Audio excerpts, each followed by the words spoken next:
Hey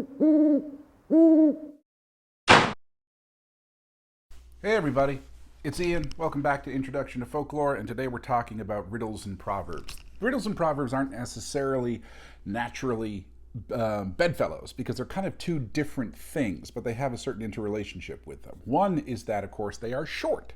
A riddle is a very short verbal genre. A proverb is a very short verbal genre. And they fall under the category of what has been sometimes unfortunately called a minor genre. Minor seems to imply insignificance, but that's sort of a hierarchical difference. But really, they're minor in terms of length more than anything else, as opposed to narratives, which are longer for the most part.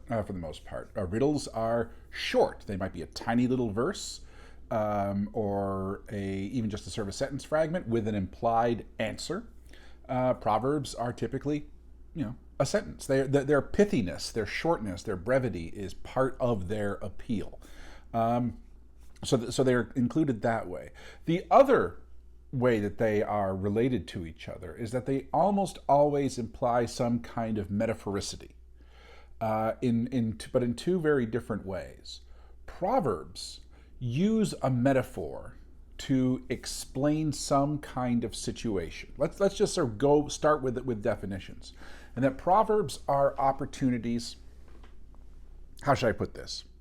Proverbs are conventionalized wisdom. Proverbs are moments where we have an expression, and the emphasis is on the we, but we have an expression that suggests some kind of settled thought, some kind of idea of how the world actually operates. So let me give you an example. And the classic example is if you come and ask me a question. Let's say you ask me a question about whether you should, you've been offered a job. You've got a job offer. You don't know whether you should take it or not. There are a couple of things to consider first. It's very attractive, but there are drawbacks and so on. And I say, hey, he who hesitates is lost. And it's like, oh, right. And so, that is a good piece of advice in some ways. And it's a good piece of advice that's coming through me, but not from me, as it were. In a way, one of the things that conventionalized wisdom does is that it allows you to really remind a person of what a group already would say about this situation. Conversely, same exact situation. You've got a job offer, it's very lucrative, it's very suggestive, but there are drawbacks to it. What should you do? And I could easily just say, look before you leap, which is, in a way, the exact opposite. And you could go, of course, because that's what a group tells you to do. And so they're conflicting pieces of wisdom. They are two different answers to the same thing. But most importantly, they are not coming from me, because who am I? I'm just some jerk. But if I remind you that our group, the group that we belong to, has a kind of orientation in how one should operate within this world, you are like, oh, okay, it's conventionalized. It's of the group. It is normative, and it's also, as I said, most often metaphor. The look before you leap is clearly advice about jumping, but isn't only applicable to jumping. The proverb is a remarkably,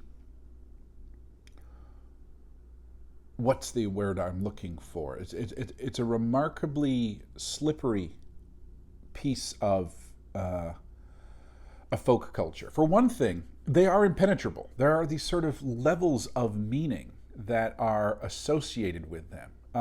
There's a guy, I'm going to put his name on the screen because I'm not looking it up right now, but he refers to the idea of a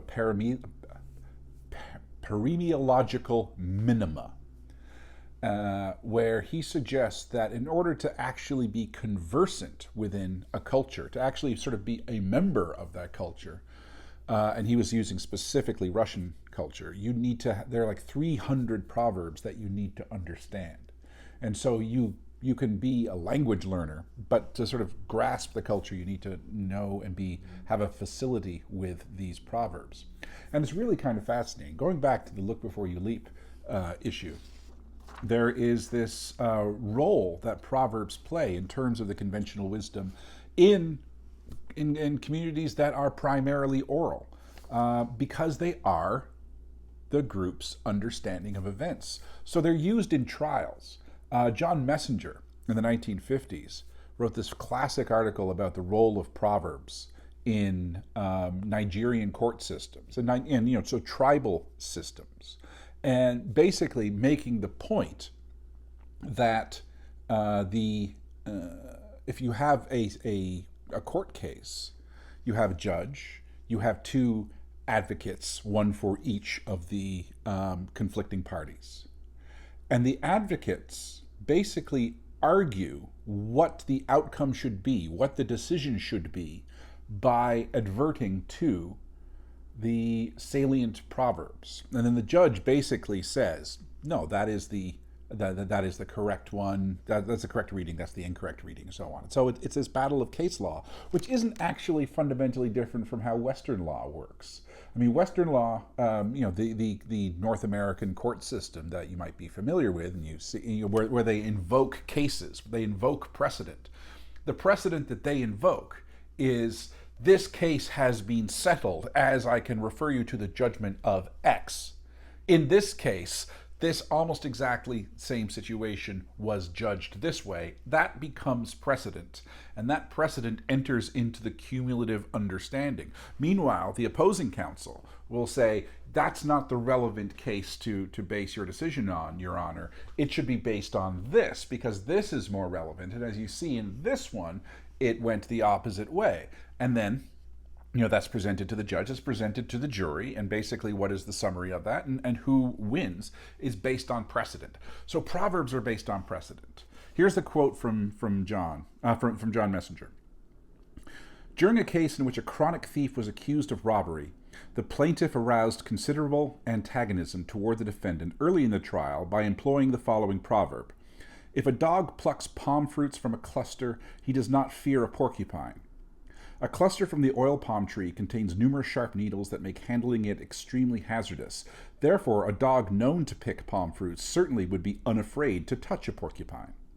The maxim implies that the accused is the logical suspect, since he was a known thief and lived close to the person who was robbed, and many in the audience regarded the trial as a mere formality.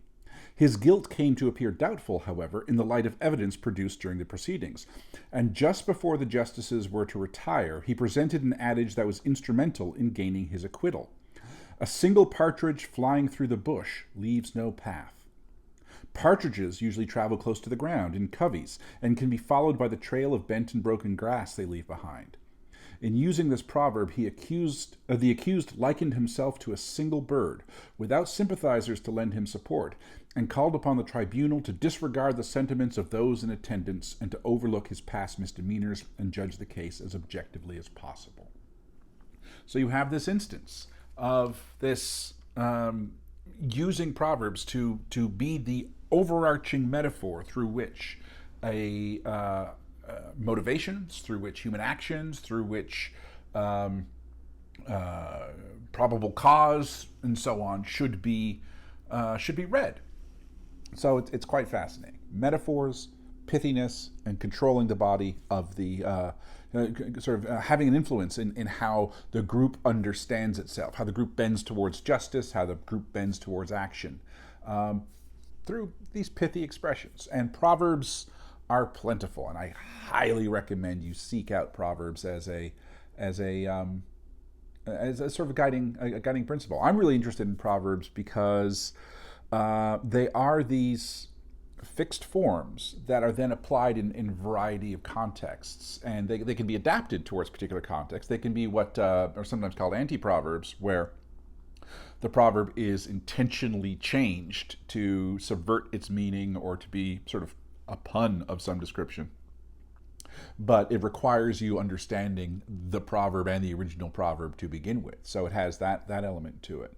But I think if we sort of take it even one step further back, we have the idea of these fixed forms, which are conventional responses, conventional understandings that circulate in a group, and are immediately found resonant, and you can see it in a whole bunch of different parallel situations. And really, that's kind of how memes function. Proverbs are clearly words, and memes, or the graphic image meme that we typically understand in terms of like the Icon has cheeseburger sort of meme, is graphic and words. But they become a way of quickly condensing some kind of real world situation into a simple and perhaps over simple explanatory device. For example, if you have some kind of like conflict of interpretations where the difference is who is right and who is wrong is somewhat ambiguous, if you could take that image and put the two screaming women and the cat and the salad next to each other, that sort of classic image, all of a sudden it's like, I am illustrating that this is an intractable situation by using this image, and we all know, oh, okay, this is an intractable situation. So it functions very much in the same way that a proverb functions, and it doesn't mean it isn't subject to variation, but you kind of have to know the general idea before you can grasp that variation has occurred. And then we have riddles. And riddles are different a little bit, but they primarily deal with some kind of metaphor. Or really, it's metaphor that is closer to simile than anything else. But what is more, they kind of introduce people to slipperiness, because the metaphor might sort of surprise you, because it's a straightforward question. And you are fundamentally asked to guess what the metaphor is. So here's just an example from a website, thefatherly.com, 85 best riddles for kids that aren't too confusing. So it's just that, the ground zero of what a riddle could be. And some of them are puns and so on, but here's one, Riddle 11. You cut me, slice me, dice me, and all the while you cry. What am I? And what's going on? And the question, you're all university types, you could probably figure this one out. And the answer is an onion. But if you imagine that all of a sudden you have this idea of the personification of an onion, the personification of something that is attacked. So it's a metaphor that is violent. So it's a description that is violent. And then, we are doing this, but the irony is that the person who is doing the cutting is the one who is weeping, and I feel nothing.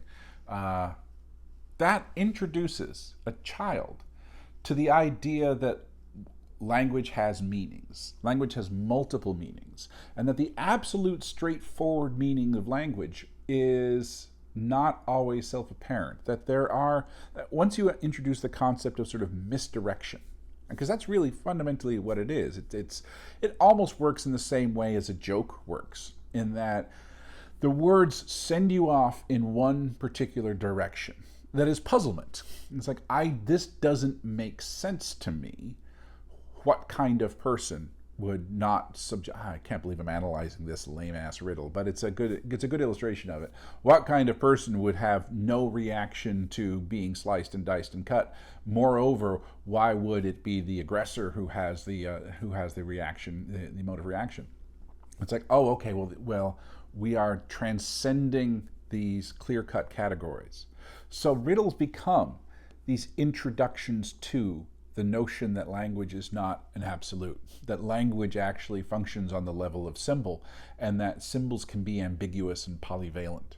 So they're kind of a wonderful thing in that way. They are, as always, I do want to emphasize that they are also fun, and that we should never forget the idea that fun is a justification for something in and of itself, because they can delight. But their delight comes from this startling recognition that one has been, that because of the ambiguities of language, and because of the artistry of the teller at playing with those ambiguities of language, the individual has been misdirected, temporarily misdirected, and then the answer resolves. The answer has to make sense as long as you're able to add the additional moment to it. So I want to take you back to The Hobbit, which is one of the great illustrations of the use of the riddle as a form of contest. And riddling contests are reasonably rife in the history of folklore, and you see them in tales a lot. So how often they happen in real life is up for grabs. But the fact that they become a convenient battling moment in narrative is indicative of something. Not to mention which that we now have these riddles that come to us because they are integral to certain versions of Märchen, or certain versions of even myth in some ways. You talk about like the myth of the Sphinx and the riddle of the Sphinx and so on, and it's like, I mean, it's an important moment in the Oedipus myth, while simultaneously it allows for that riddle that has been extended through what would it be now, 3,000-4,000 years, and it's not language dependent because it's image dependent, but it isn't linguistically dependent. Proverbs are a lot like song in that because hold on, let me just double back a little bit. Sometimes when riddles are a consequence of wordplay, riddles do not translate well. I'm going to give you some other even lamer examples from thefatherly.com. What is the richest nut? A cashew. Okay, fine. Lame, but there you go. It requires that you have the English word cashew, you have the English word cash. And if you don't have parallel terms and parallel linguistic contexts, that doesn't work. On the other hand, if you have riddles that are much about metaphor and aren't really about the slipperiness of language, you have things like the myth of the Sphinx, which I'm presuming you know, but just in case you don't, the riddle of the Sphinx, where what crawls on 4 legs in the morning, 2 legs at midday, and 3 legs at night in the evening. And the answer is a man, a person, but using gendered language, a man in terms of baby baby in the morning, walking on 2 legs at noon in the middle of life, and then on a cane in the evening at the end of life. So it requires the metaphoricity of a lifespan being the daylight hours, which you can argue can be easily understood, and all it really requires is the concept of a cane otherwise. So there you have it. So it can transcend language. Proverbs don't, because they are much more linguistically based, and they often include things like rhyme and so on. They don't travel well. So they often are embedded in language histories and don't necessarily hop from linguistic group to linguistic group. That doesn't mean that there can't be analogous ones. The red sky at night, sailors delight, red sky at morning, sailors take warning, weather lore one, which actually is very descriptive. It has very little to do. Isn't based on pun and isn't based on metaphor. It's actually it works, at least on the East Coast. It works. That as a piece of verse is English language and doesn't necessarily work other places. But you can find other proverbial expressions in other languages that do the same thing. There's a Japanese proverb that has the exact same meaning and content. It's just not a translation of one. But it's because weather is weather, and the sun basically works the same way. But I digress. So it introduces the listener to metaphoricity. It introduces the listener to assonance when we're talking about riddles that are fundamentally puns, because it's like there's a relationship between sounds and words. I mean, what is a pun? Basically, it's the idea that something that is either similar sounding or identical sounding have 2 different meanings. So you can have that whether it's just by changing a word and turning it into just like a sort of a groaner in terms of the words are almost the same, or by that cashew thing, flipping it around, you've got this sense that there's not 100% one-to-one pure correlation between a sound and a meaning, because language is richer than the sounds that we employ for them. So that's kind of an eye-opener once you first think about it. And the thing is, you know this already because you're grown-ups. And so this shouldn't be, the idea that words have two meanings shouldn't necessarily be surprising to you at this point. But that's because there is this sort of pedagogical function that riddles do. And if you can think back to your childhoods, you will see how much riddles are actually used. And if you see back to your childhoods, you can see how much sort of proverbs are used, that you're taught in many ways through adverting to these sort of conventional things. And now do this, don't do that. And they're done in sort of simple, memorable ways. The thing about a proverb, I know I keep on hopping back and forth, but it's kind of fun because you do want to think of these things together. The thing about a proverb is that it is memorable. It is catchy. It's pithy. It condenses this thing into something that is memorable and illustrative of something. And so, okay.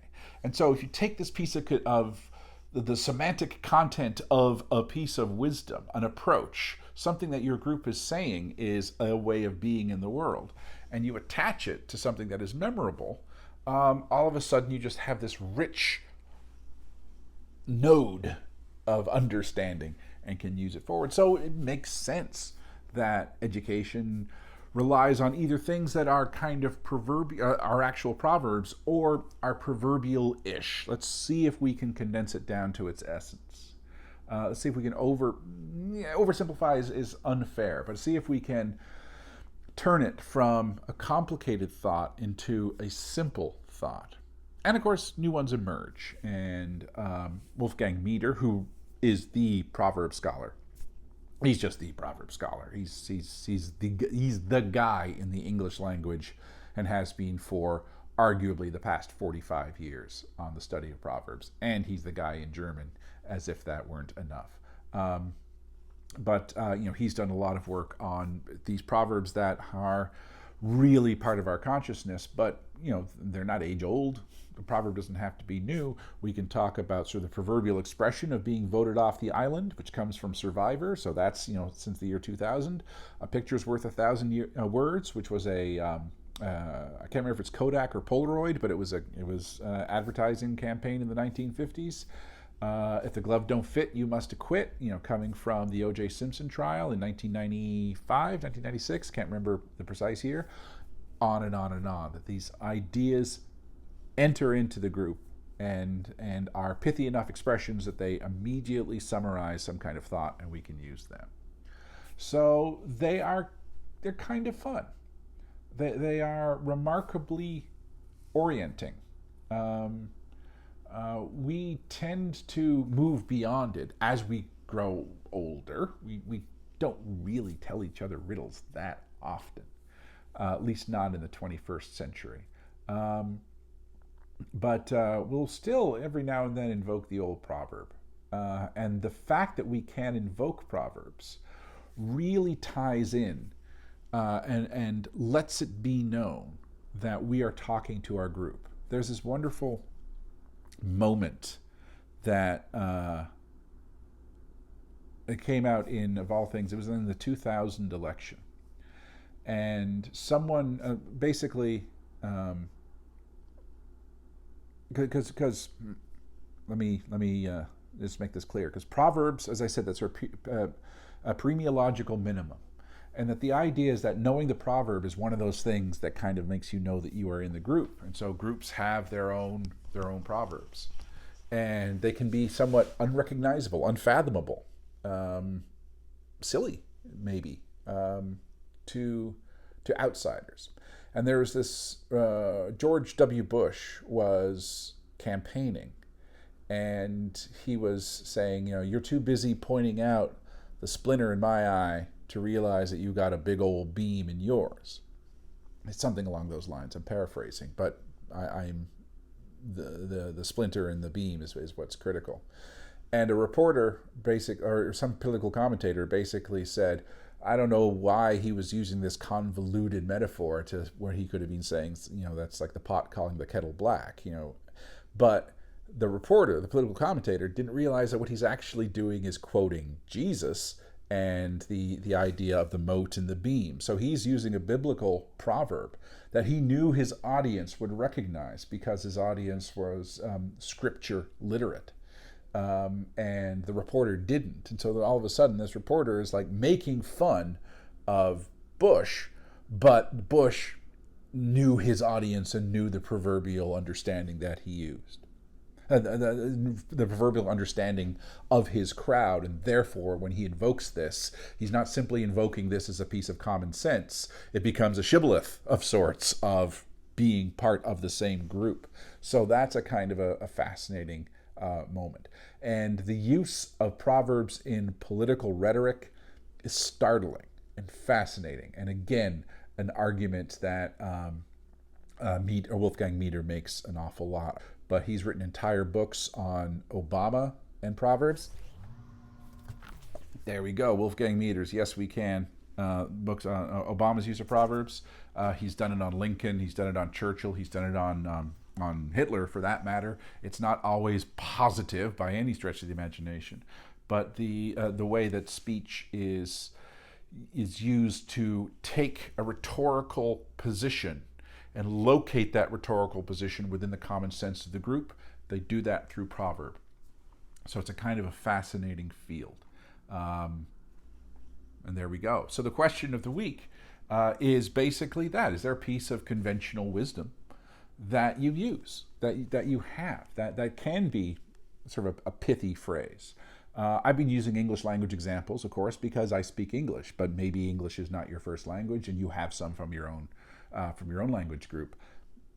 Feel free to share because they are kind of fascinating. It's fascinating the thought process that underlies that proverb, like what it means. It's also fascinating the references, especially if it's a metaphorical one. I have a friend in Russia who's always telling me these proverbs, and eventually I have to go, let me guess, it has to do with a bear, right? And 95% of the time I'm right. There's a bear that you're not supposed to disturb or something. So anyway, it's just kind of a neat area. So that's the question of the week. Piece of conventional wisdom. What does it mean? How is it used? And so on. Otherwise, the Wolfgang Meter reading is, as I said, meter reading. That's fun. The Wolfgang reading is on Hillary Clinton, and yeah, it's a lovely one. Until that time, my friends, I will talk to you later, and be well. And I've always said I'll talk to you later, so I'll say it one more time. I'll talk to you later. Take care. Bye-bye.